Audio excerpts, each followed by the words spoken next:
Good morning and welcome back to the channel. It's myself, JP, joining me in this fine morning, my good man, Mr. Ryan Clifford. How are you, mate? I'm good, mate. It's good to be here. It's always good to be at Celtic Park. Yep. That's a bit sunnier today as it was last week. Obviously the Euros started, mate, so football's kind of getting back on our mouths at the moment, on our tongues, but no Celtic, obviously. I know Celtic players weren't great against Scotland, sorry, against Germany, but the full team weren't good. But if you listen to media, it was just Anthony Nelson and McGregor. I know, it was poor, it was on the pitch, wasn't it? But no, listen, hopefully we can get a better performance and result on Wednesday night. It would be ideal because we don't really work into the last game, kind of doom and gloom. But yeah, it's good to be here, mate. Good to chat Celtic, and it's something we'll enjoy. It's good to see you. Talk about Celtic players. I take it we saw Maloney was doing it your house again. Brought in another wee hoodie for you. He was wanting to give me maybe the pink stuff, but I says I'm off the pink stuff, so I'm on. You're at Big Allen, didn't you? I'm back onto the green stuff now. Not that type of green stuff, but I'm on the green stuff. By the way, you must have seen him this morning, folks. I thought he was on the green stuff before he got here. That's a man flu I've got. No, as you said, mate, it's good to come back down to paradise and get a wee chat. I thought it would have been a good idea for us, Ryan, to come today to kind of do a wee mini season review, mate. Talk about some of the highs and lows of last season and basically what led us up to the fantastic double. So, obviously just kicking us off, mate, what was your kind of early memories of last season, and obviously what was your first impressions of Brendan Rodgers coming back and how the team started to take shape and stuff and then get into the season? Well, you know my thoughts on the manager. We were really big on him as soon as we heard there was a chance of him coming back. Yeah. We were probably, there was a lot of noise about him no coming back. We don't want him back, but we were quite adamant that he should be coming back, and he's the right manager to come in, and ideally the European sense would be the sort of manager that can help us in that sense. But Brendan Rodgers is fantastic, JP. He's a very good, very, very, very good manager. He's top in my opinion. Take away the bad season at Leicester that he had before he left, he was up there with one of the best European, and if not the best British manager. I don't think that's very hard to argue. So if Brendan Rodgers was at Celtic before and there was a chance of you getting him, I guarantee you most of the fans would say get him in the door because he was done at Leicester. So I can understand people's thoughts on him coming in, but I think a lot of the fans now have kind of went, well, he did say see you May, he did season May.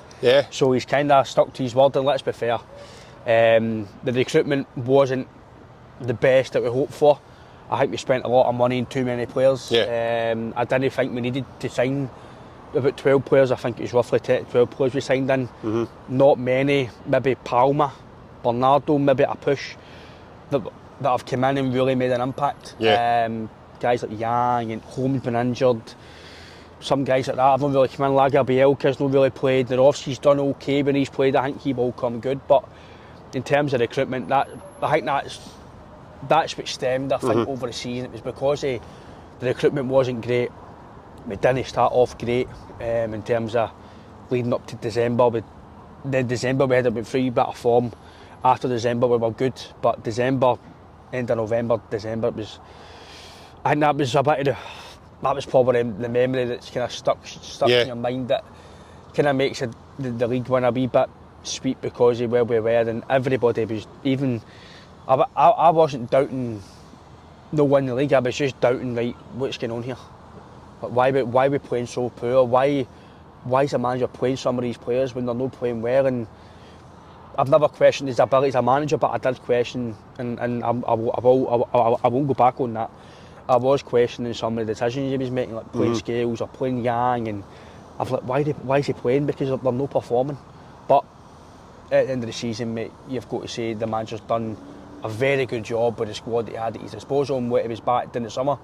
But my earliest memory was the recruitment. I would say that was what stemmed a lot of the fans to be a bit, no stress, but a wee bit anxiety going into the season, because maybe the recruitment wasn't the best. But in terms of the manager, mate, I don't know what you feel, but Brendan Rodgers for me is, we've got the best manager in my opinion possible that can beat the helm, and there's only, in my opinion, I did say it last week to you, I'll keep saying it, as long as Brendan Rodgers at Celtic Park, I can only see Celtic being successful, and I will find it very, very hard for us not to be successful under this manager. Yeah, last season was a kind of stop-start summer, if you remember right, because obviously we lost Ange Postecoglou. He left us and went to Spurs. You then had Jota moving on. Aaron Moy had to retire through a bad injury. So the team started to kind of, not dismantle, but it's starting to, lose a bit of its shape in a sense because of the treble winning team that we had for the season before. Yep. And then obviously, I said it in the podcast, Ryan, the number one choice for me was Brendan Rodgers, especially all the candidates that was talked about, even the boy Kustnerson at Bodo Glimt. Yep.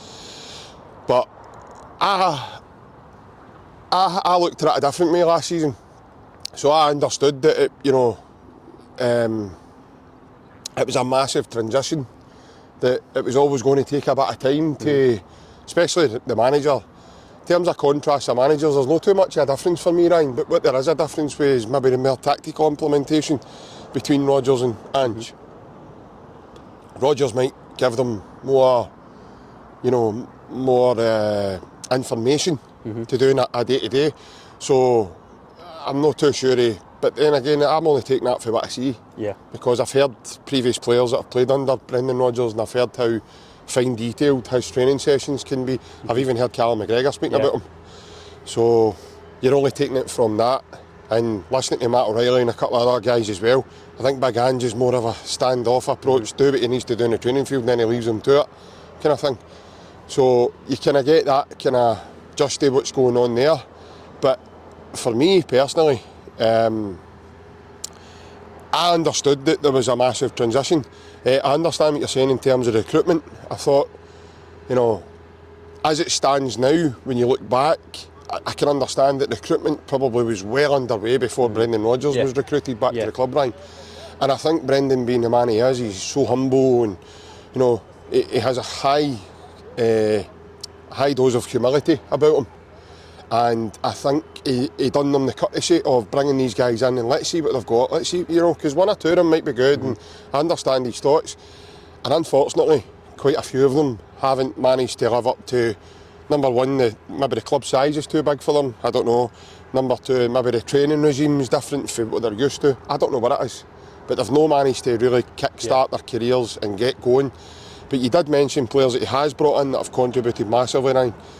And all in all, mate, all I can say is I don't think it's been that bad a turn around, because to win a treble last season, to then back that up and go and win another double, mate, that's remarkable. And it's a testament to just the exact guy we've got in charge of your club, mate. I think it'll be easier this pre-season for him because he's been here a year now. He's back into his old regime, so he'll understand now what he's working under in terms of the board and infrastructure. He'll understand more now than he did when he came in. Again, I'll stick by it.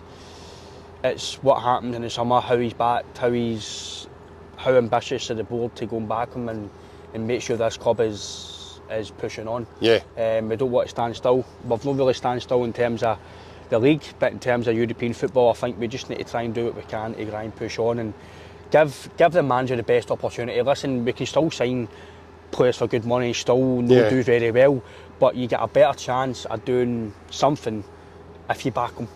I think if you back him the right quality player and the right finances, you give yourself a bigger chance of doing something. But yeah, you're totally right in terms of it was a bit of transition.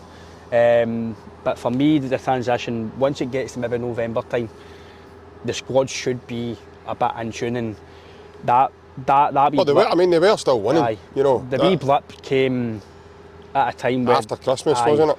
It came at a time where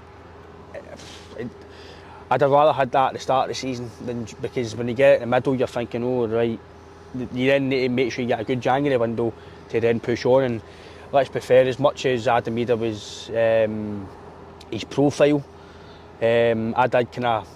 I wasn't really happy with the profile of the signing. I'm not going to go back on that because his profile did not look a signing that Celtic should be looking at.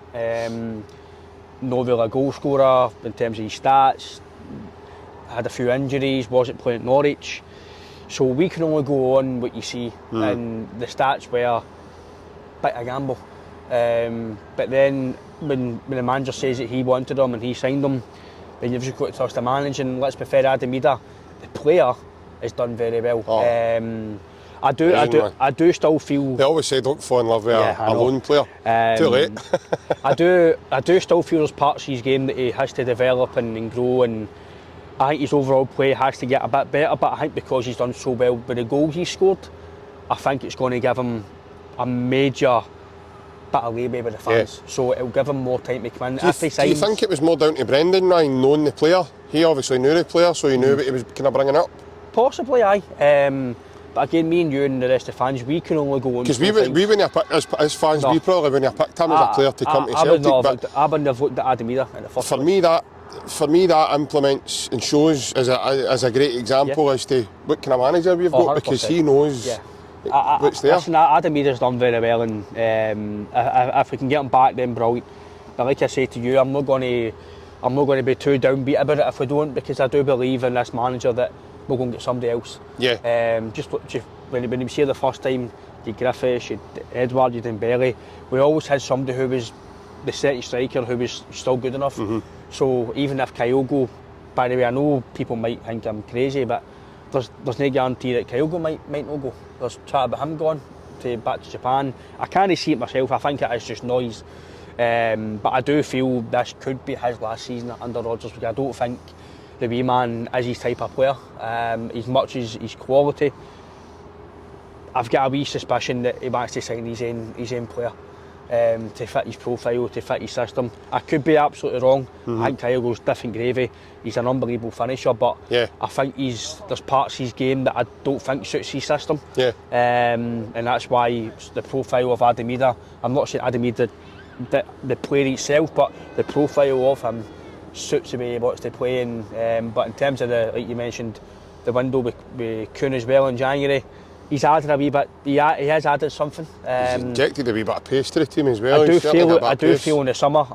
I know I've seen on his Instagram using on holiday. I hope Nicholas, you're in the gym, son, because I think you do need to beef him up like they saying. Was it Winston? Beef him up. Aye, in the butchers. Aye, get a wee straight down you, son. I do think he's got to get a wee bit more kind of stronger, but apart from that, I think he'll come good. He's got the attributes to be a player. So, but I think the January window getting Adam Ida in was a massive plus, and that put us on to a bit of success. In terms of games, Ryan, what games was it for you that kind of stood out in the season where you went, right, hold on a minute here, we look as if we're gearing towards us here?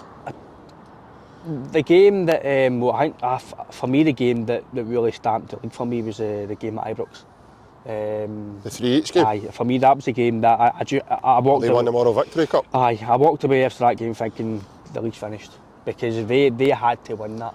And let's be fair, Celtic that first half was Angie's Celtic. That was the Celtic we have seen for years. And just because it was under Brendan, it didn't get publicised as much. That was what Brendan can do at Celtic. That is Brendan Rodgers. Yeah. The first half, it was similar to Ange. It was the same, like Michael Stewart says on, I think it was Sports Sound.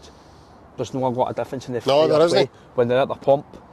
That Celtic was Celtic that we've seen for a few years now. It was fast, it was quick. Look at the Kilmarnock game as well. Aye, there you go. It was aggressive. That was the end of the season came at the right time for us, because the players were starting to get used to it. They were starting to play football the way that we wanted it to play. So, but I would say that game was the game where I thought, right, the league's finished, because just the way they were acting after the game, and the way the fans were love hearts to the crowd, and the manager for me has got to take a bit of bogging for that, because I know you do a lap of honour, but you don't do a lap of honour the way they done it. That was crazy. No drawing against their biggest rivals, no. But for me, that was a game. Oh, should I say the best team in the country? That game, or you could probably mention two games, other games where really changed the season, or three games even actually. The St Johnstone away, Hibs away, and Motherwell away. But I'm going to say Motherwell away because the first half for me was an absolute disgrace. It was one of the worst performances I've ever seen for a Celtic team. I was really questioning, right, have we got the stomach here to really go and have we got it in this year, because they just looked absolutely... Every one of them were off it as well, weren't they? They just looked you couldn't even pick one out and go, right, he was worse. The first half, it just looked absolutely gone. I was thinking, big second half here.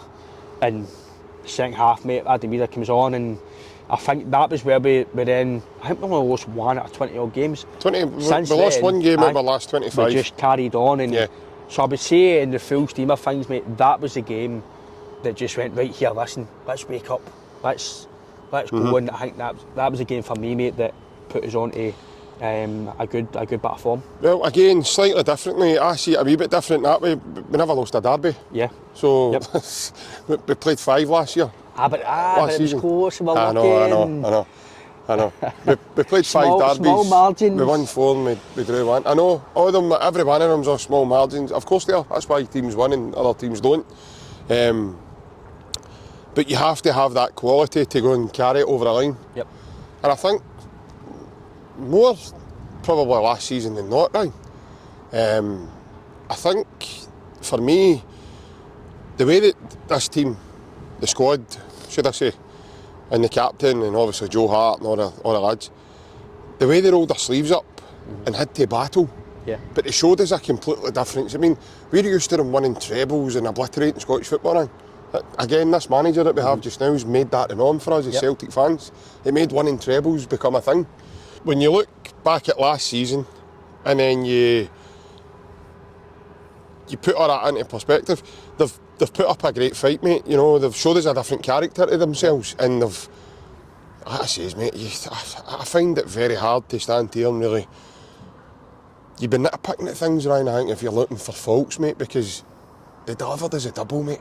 They went on and won 3 in a row, and they won another Scottish Cup that's made us, I'm going to say this, and I love saying this, the most successful team in this country. Look at the smile on your face, it's dead proud to say that, innit? Like I said last week, I don't see any Rangers champion flags. No, they've been in a bit here, mate. Unless I get the History Channel logo on them or something like that. Unless there's a new menu getting into Celtic Park, it's going to be buffalo wing and stuff. I can't see anything. I can't see anything that's going to be anything towards that. Never know, we did see Peter Lawwell going in this morning. We did, aye. His family, so. Aye, so hope Peter's having a good break. But yeah, there's some tan about him there, by the way. He's been away. Some beds are good, aren't they? Some beds are good. He's got one in every room, he says. How the other half live in it. I do believe, listen, during the season you can podcast and when you're in a pub with your pals or just in group chats, you can debate and you can talk about certain things of the season, but when you look back at the season, considering the recruitment we got, the big injuries we had, it was a very, very successful season. Yeah. Europe is going to be where I think he'll get judged, and that's where I think he will get judged. I think he was brought into Celtic to make us better in Europe, because I feel domestically... Yeah, you've got to imagine that, haven't you?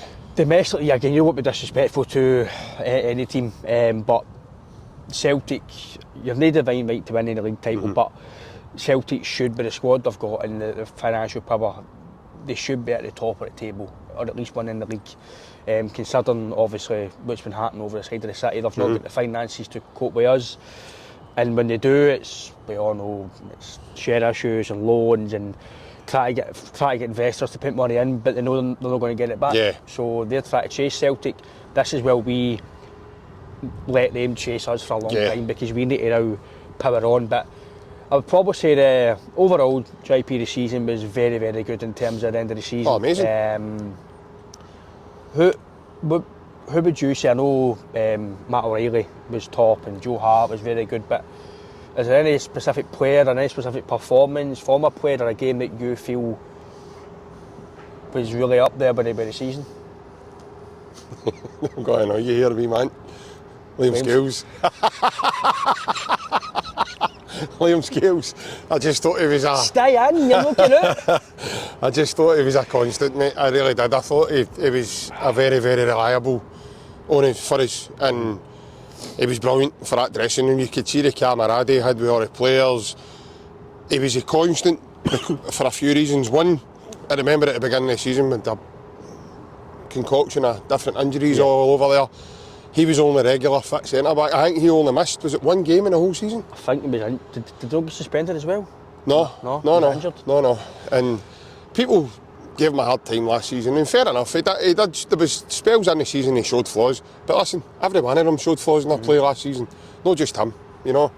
And I really felt felt for him in spells of the season. But I want to just highlight him because of the stick he took. Listen, he's not the best player that we've got in the team, but I can understand why he was there, Ryan. And I understand him. I'll go back to it, mate. He was one of the players that helped deliver the double. And he was also one of the players, as I said, that was a steady Eddie most of the season, mate. I know he's not your favourite player.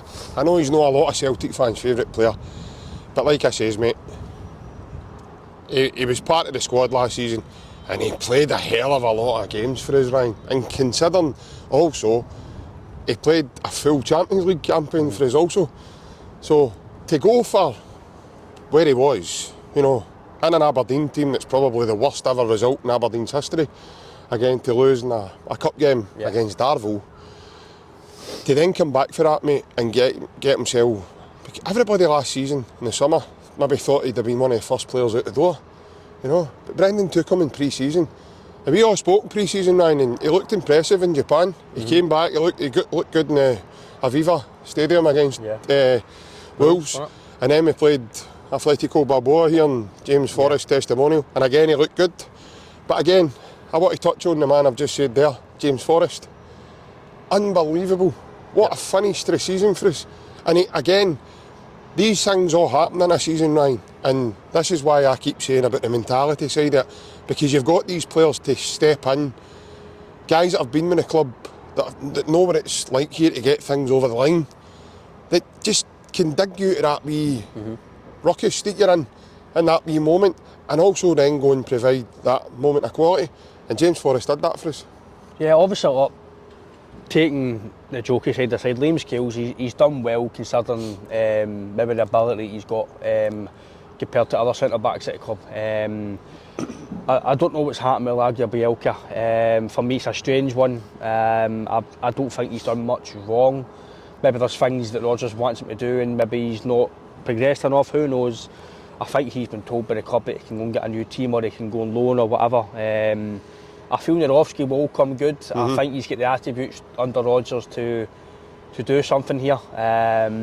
He was highly regarded in terms of in Poland. So, but with Liam Scales, listen, as much as I really don't think he's a man to take us forward.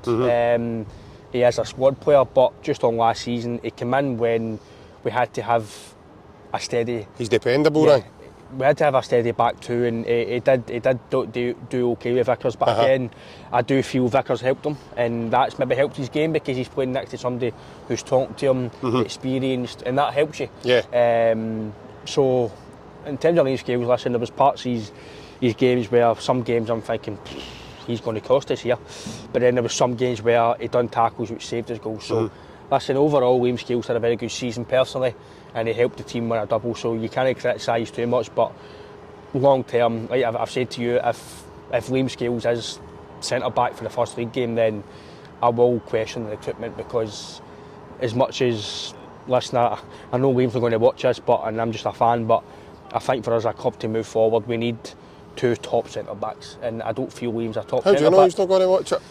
Well, he might, aye. Well, he might be sitting a bleached listening to me talking. Your face on the bleach. He's like, prick. And he's at it again. Aye, prick.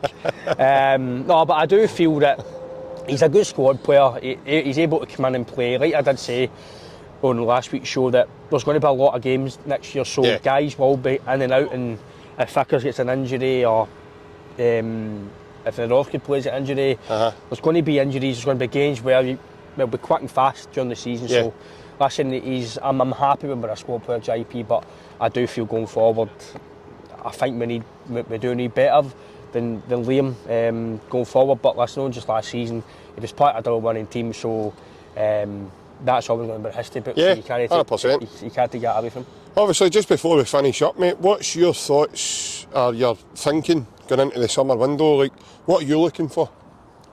Well, like me and you spoke the other week, the goalkeeper's a priority. Yeah. I want another centre-back to go with Carter Vickers, who's dominant in the air and can play with the ball at his feet. Very rarely you're going to get both. You need to kind of maybe balance it out, but I would say 4 or 5 top. I'm not saying go and spend £10 million on a player, but 4 or 5 players roughly, that maybe £20 million, Yeah. £25 million, that are going to come in and go, boom, here you go, bit of quality, like he did with, he brought in Sinclair, quality, and then Cham, a bit of quality. Yeah. Guys like that type of player that's going to come in and make an impact, because I'll stick by it. For me, Scott Sinclair's been the biggest impact I've ever seen at Celtic since Yeah. I've been a wee nipper in that known football. That sense of quality, I think, I'll let you know that as well. It's no a coincidence that ever since Rodgers has maybe potentially taken hold of the transfers, we're getting linked to experienced quality. Well, this is what I'm saying. The Euros, like, every player we've been linked with is all at the Euros. Yeah. You know, you look at Stuart Armstrong, Scott McKenna, Kieran Tierney, they're just with Scotland. Yep. You've got Livakovic, his name has been mentioned again, he's with Croatia. I'm not saying that one's true, I'm just giving you for instance here. You've got Dubravka, you've got the Cohen Castells, the Belgian goalkeeper. I know he signed with a team in Saudi, but again he was linked with us. You've got a big defender, what's his name now? Flavius, what's his name now? Dagnicic. Danilicic. Danilicic. You're getting better, I've mate. been practising. Getting better. Aye. So he's, as I say, he's with Austria. So you're looking at that and you're saying, right away, that's a different profile that Celtic are trying to target. So you get a kind of general feel for that and say, right, is this what Brendan's want to do? Because as I said to you before, I've said it on the podcast, mate, maybe, I think I actually said it here in one of the chats we've had so far, you know, maybe Brendan sat Callum McGregor, Matt O'Reilly, guys down like that and says to them, listen, these are the guys I want to go for, this is what I want to do, and I want to put them round about you in the team. So this is what I want, this is my plan for next season. Because obviously it's a new format of the Champions League and, you know, how things are going, so who knows. But I'm looking forward to it, mate. I'm not getting panicky now. I know a lot of your fans are starting to panic and stuff. Brendan's not even back in a job, back at work yet. He's probably still sunning it up somewhere in Spain or wherever he may be, but or away enjoying the Euros, whatever he's doing. But I'm not panicking at all. I trust this club and I trust the manager and I trust the process in order for it to happen. I wouldn't be surprised, Ryan, if we'd signed players and it's maybe guys who are at the Euros already. Who knows, you know. So I wouldn't put it past this club either to do that, because they've showed previously under big hands that they can do business early. I know people are going to say, well, it doesn't happen often enough and it doesn't happen quick enough. No, it'll happen when it's going to happen. And we don't need major surgery. No. We need implements of quality over the pitch. That's fine. But like I says, my priority now, the goalkeeper, get that sorted and then you can start looking outfield. But for everybody that's tuning into the channel, hope you do like the content. For anybody that's new and found the channel, please like and subscribe and share it amongst the Celtic family. But for myself, JP, on this fine, glorious morning down here at Paradise, I'll say to you just now, a massive hail hail. Hail hail from me. Hail hail from Ryan. We'll see you all again soon, guys. Hail hail. Like we did say in the podcast on Monday night, we will be taking a short break and the podcast will resume on Monday the 1st of July. But we'll keep you updated on the social media and in the community of our YouTube channel. And for this video, you will only find us in the video section of the YouTube channel. So if you're looking for it on social media or anything else, you won't find it on there. Alright guys, but for the time being, take it easy. Take care. Have fun. Enjoy the rest of the Euros and hopefully some good weather too. Bye bye.